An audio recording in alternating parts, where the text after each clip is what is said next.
Unread Media, би хэрхэн ажилдаг веб болон Spotify-ийн Төв Европын подкаст хариуцсан захирал Саруул.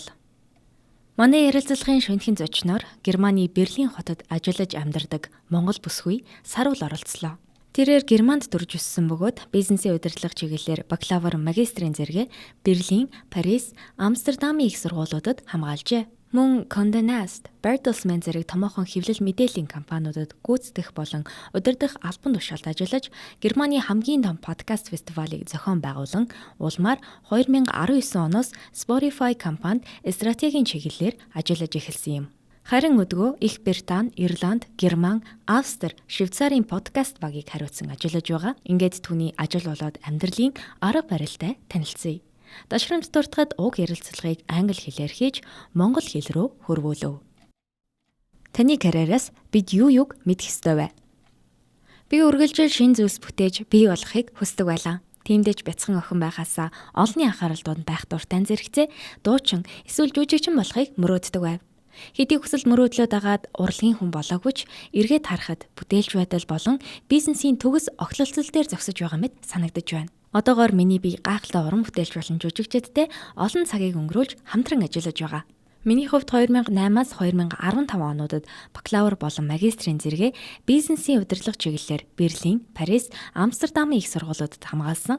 Багасаа л Vogue сэтгүүлийг уншиж, загварын салбарт дурлан энэ чиглэлд ажиллахыг хүсдэг байсан болохоор их сургуульд байхдаа Vogue-ийн хэвлэлийн газар болох Condé Nast-д дадлах их хүсэлт гаргаж байлаа. Түүнээс хойш Condé Nast-аас гадна Европын хамгийн том хэвлэл мэдээллийн компани болох Bertelsmann тэргүүтээ хэд хэдэн томоохон хэвлэл мэдээллийн компаниудад гүйцэтгэх болон удирдах албан тушаалд томилогдсон ажилласан туршлагатай. Үргэлжлүүлэн Spotify-тай хэрхэн холбогдсон талаараа хуваалцъя.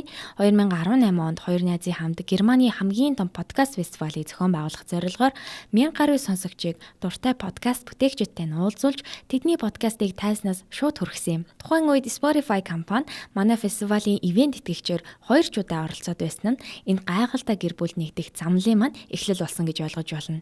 Ингээд 2019 онд Spotify-д стратегийн чиглэлээр ажиллаж эхэлсэн ба 2020 оноос Их Британи, Ирланд, Герман, Австри, Швейцарын подкаст багийг удирдан ажиллаж байна. Таны ажлын дундаж нэг өдөр хэрхэн өнгөрдөг вэ? Цахим шуудангаа шалгах, цаглавраа цэгцлэх, хийх ажлын жагсаалтаа гаргахаас ажлын өдөр маань эхэлдэг. Үүний дараа бит болон цахимаар уулзалтуудад оролцсон. Манай багт олон орны хүмүүс ажилладаг учраас альва хурал уулзалт хийгээд цагийн зөрүү их гардаг. Гэсэн ч уг ялгаатай байдлыг үл харгалзан хүн бүр гэрээсээ ажиллаж хэрэгцээт файлуудаа дундаа хуваалцаад өөр бүтээмжтэй ажиллаж чаддаг нь онцлог штэ. Өдрийн хоолны үеэр хөвчлэн багийн залуустайгаа ойр байж цагийг хамтдаа өнгөрүүлэхийг хичээдэг. Аль эсвэл нохоогоос алхилуулах зураа алхах дуртай. Харин оройн цагаар йог эсвэл эрчтэй дасгал хөдөлгөөн хийхийг боддог. Эсвэл нөхөр болон найзуудтайгаа оройн хоол идэнэ. Мэдээж өдөр бүрийн мэтгэвтэй өнгөрдөг гэвэл үгүй. Зарим өдөр зүгээр л орой болтол ажилдаг. Таны ажлын ноу-хау. Бүтлгүүтлээс айлгүй ажлаа аль болох хөгжилтэй байдлаар хийх хэрэгтэй. Энэ бол миний ажлын арга барил. Ингэж байж альва асуудалд шийдэл олж, цаашлаад бүтээлж инновацлог санаа гаргаж чаддаг. Мөн бусдын оронд өөрийгөө тавих чадвар удирдагч хүнд заашгүй байх ёстой. Хүн бүхэнд л өөрийн гэсэн хүч чадал давуу тал байдаг. Гагцхүү удирдагч түүнийг нэхэлж урам зориг өгч байх нь чухал. Үр дүнд нь танай баг илүү хүчрэхэг болох болно. Ашиглахгүй байж чаддаггүй апп хэрэгслүүд юу вэ? Миний хувьд байн хөгжим подкаст сонсдог болохоор AirPods-оо заавал авч гардаг. Дуудлага хийхэд ч хэрэг болдгийм. Хаа нэг тийш явахдаа Kindle-ээр ном унших дуртай. Ажлын хэрэгцээнд ашигладаг програм гэвэл Slack болон Google Suite. Цаг хэмнэх хамгийн сайн арга тань юу вэ? Цаг хэмнэх хамгийн сайн арга бол ажлаа эрэмлэх явдал. Анхаарлаа зөв зөв төвлөрүүлж чадсан үед л ажлуудаа цагтан гүйцэлдүүлж чадна шүү дээ.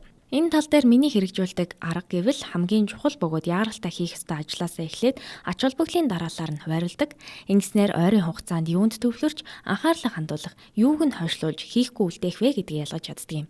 Ажил амьдралын тэнцвэрт байдлаа хадгалахдаа тэмч сайн биш. Учир нь би ажилдаа тун дуртай хүн. Заримдаа ажил хийж байгаа юм шиг санагддаггүй боддоо. Гэхдээ саяхан хүүхдтэй болоод энэ бүхэн өөрчлөгдөж эхэлсэн. Охиноо төрснөөс хойш аль болох их цагийг түүнтэй хамт өнгөрөөхийг хичээх болсон. Хийх ажлаа хэрхэн төлөвлөдөг вэ?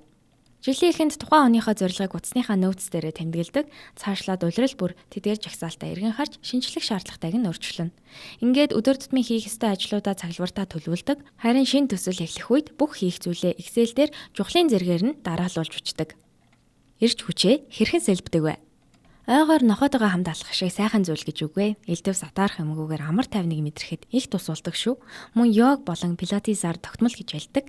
Мэдээж гэр бүл найз нөхдөдөө цагийг өнгөрүүлэх шиг сайн сэргэлт өөр хаан байх үлээ. Тэдэнтэйгээ хамт хооллох, цэвэр агаар талхна гэдэг гарцаагүй сайхан амралт болдог. Үндсэн ажлынхаа хажуугаар дурлаж хийдэг төсөл ажил юу вэ? Би зан үйлийн шинжлэх ухааны сэдвийг маш их сонирхдог. Тэр тусмаа хүн яаж бэрхшээлийг даван туулж хэрхэн амжилтад хүрдэг талаар мэдхийг хүсдэг гэхүү дээ. Энэ сонирхолтой хөтлөгтөн ил чиглэл судалгаа хийж ном бичих том зорилготой болоод байгаа. Бичих тун дуртай болохоор энэ мөрөөдлөө заавал биелүүлэхийг хүсэж байна. Хийж буй ажлын онцлог юу вэ? Эерэг сайн ба хэцүү бэрхшээлтэй талууд. Хамтран ажиллагсад уран бүтээлчд гээд хамгийн ухаалаг бүтээлч хүмүүстэй нэг баг болж ажилладаг нь хамгийн сайхан. Хийсэн ажил маань эерэг үр дүн үзүүлэх үед ажиллаараа их бахархдаг. Нэг жишээ дуртахад бид Ханаавуу хотод гарсан арьс өнгөөр ялгарлан гадуурх террорист халдлагын талаарх өгүүллийн подкаст нийтэлсэн юм. Тухайн үед хүмүүсийн сэтгэл ихэд хөдөлж олон нийтэд ч гэсэн энэ талаар мэдлэг олгосны цацуу амь үргэсдийн дурсгалыг хүндэтгсэн бүтээл болж чадсан. Хэцүү бэрхшээлтэй талын тухайд бүтээлч хүмүүстэй хамтран ажиллана гэдэг нэг талаараа давуу тал олонтой ч нөгөө тэгвэр төвөгтэй зүйлс цөөнгөө дагуулдаг. Тэдний уран бүтээл хэвчлэн мэдрэмжээр суурилдаг болохоор тэр байх. Үүний цацуу манай салбар өөрөө асар хурдцтай өөрчлөгддөг тул ямагт биднээс шинжлэхдгийг шаарддаг юм. Та одоо юун дээр төвлөрч байгаа вэ? Ойрын төлөвлөгөө. Өнгөрсөн 11-р сард хүүхэдтэй болсон учраас яг одоогоор охиноо өсгөхөд бүрэн төвлөрч байгаа. Ээж байна гэдэг чинхүү гайхалтай бөгөөд чадал сорьсон ажил гэдгийг маш ихээр ойлгож байна да.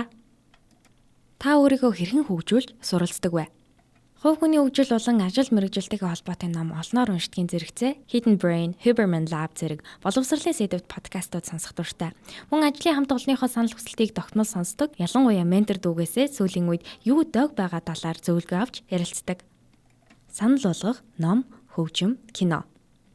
Дууны хувьд pop дуунууд сонсох дуртай. Жишээлбэл ойрын үед Charlotte Cardin, Miley Cyrus, Taylor Swift, Dua Lipa тэргүүтээ хүчрэх эмэгтэй уран бүтээлчдийг шимтэн сонсож байгаа. Мэдээж дуртай подкастуудад дуртахгүй өнгөрч үл болно. The Diary of a CEO, Zoe, Health and Nutrition, BBC-ийн Believe in Magic зэрэг гайхалтай подкастуудыг санал болгоё. Кино гэвэл сүүлд Jury Duty цувралыг үзээд зөндөө инээсэн юм байна. Үнэхээр хөгжилтэй, өгөөчтэй уран бүтээл байсан шүү. Номын тухайд Morgan Housel-ийн The Psychology of Money, Emily Pine-ийн Notes to Self, Robert Waldinger болон Mark Schultz-ийн The Good Life гэсэн номуудыг санал болгож байна. Авч байсан хамгийн сайн зөвлөгөө. Чи ямар нэг зүйлийг яаж хийн, цаашид бүх зүйлийг тэгжэл хийн гэсэн зөвлөгөө санаанаас огт гардаггүй юм. Жижиг зүйлд хэр зэрэг анхаарлаа хандуулж байгаа нь том зүйлийн эхлэл болно гэсэн санаа. Угаасаа л амьдрал гэдэг тууштай хийж буй жижиг алхмуудын нийлбэр шүү дээ. Бусдад шидэх санаа. Бусдаас өөр байх зоригтой бай. Өөрийнхөө онцгой орших тэрэл газар нөхцөл байдлуудыг байнга эрэлхийлж явах хэрэгтэй. Тэгсэн цагт хүмүүс таныг анзаарах болно. Unread Media би хэрхэн ажилдаг вэ болон нийтлэлийг бичиж уншсан сэтгүүлч Мажик Сүрэн.